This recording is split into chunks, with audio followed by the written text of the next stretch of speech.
And joining me now to remember this president is one of President Bush's longtime friends who was at his bedside when he passed away Friday night. It's the former Secretary of State, James Baker.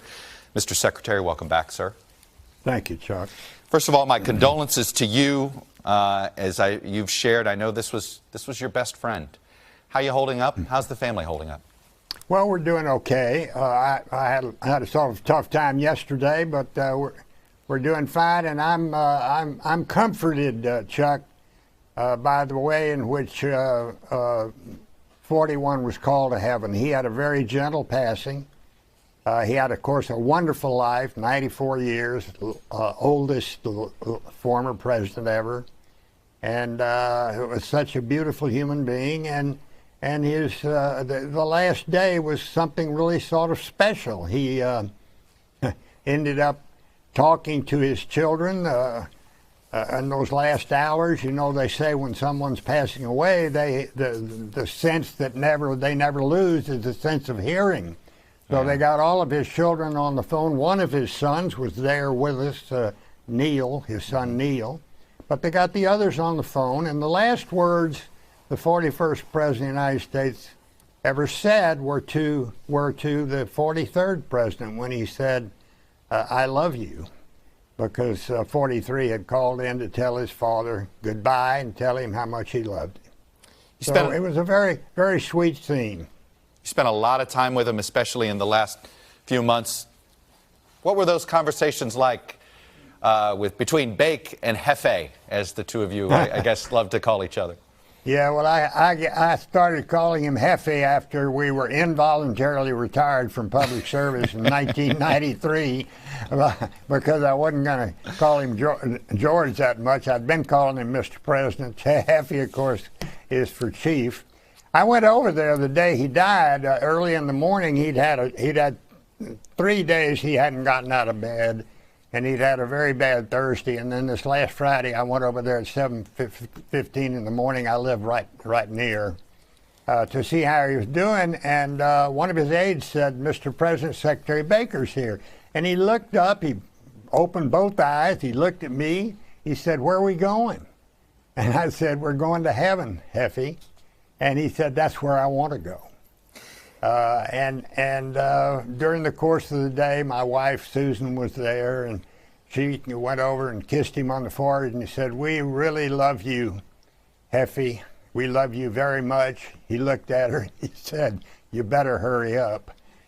So he kept his sense of humor and his spirit till the very end. Mm-hmm. And what a beautiful, wonderful human being he was, Chuck. He seemed to...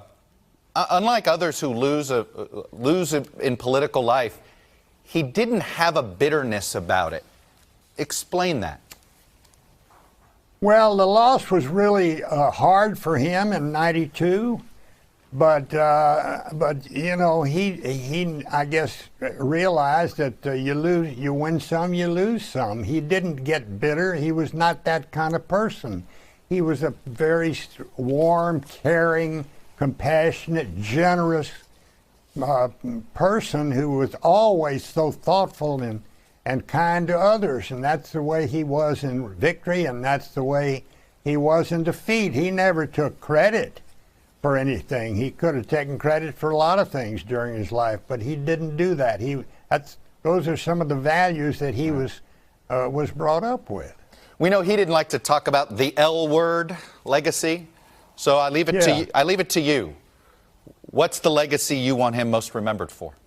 Well, I think there's no doubt but what he will be remembered as our most successful one-term president, and perhaps the most one of the most successful presidents of all time. His presidency, while it was only 4 years, was extraordinarily consequential, Chuck. Mm-hmm. If you look at what happened in the world and the way he managed that, the way he managed the end of the Cold War so that it ended with a whimper and not with a bang was really incredible. And look at the other things along the way: the unification of Germany and peace as a member of NATO, the coalition he put together to reverse Iraq's aggression in Kuwait, ending the wars in Central America, which had been the holy grail of both the left and the right, and there's so many others.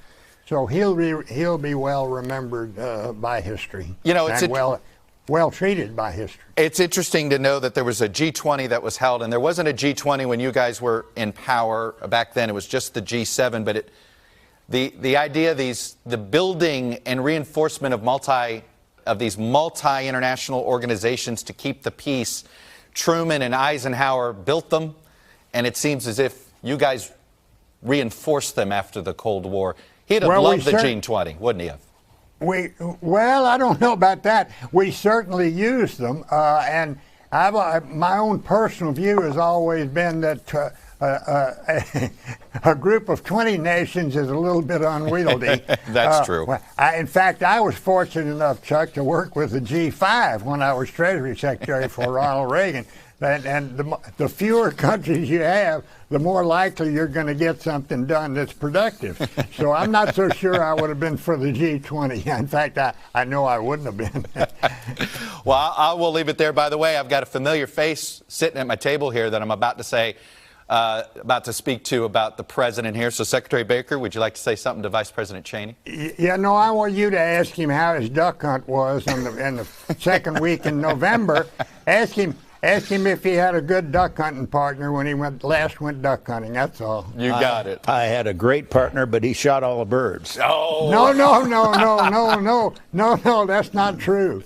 We had a great hunt. We had a wonderful hunt. All right, well, I'll let you guys resolve that down the road. Secretary Baker, Okay. I will let you go. Thanks for sharing a few moments with us this morning. I appreciate it. Thank you. Hey, NBC News fans, thanks for checking out our YouTube channel. Subscribe by clicking on that button down here, and then click on any of the videos over here to watch the latest interviews, show highlights, and digital exclusives.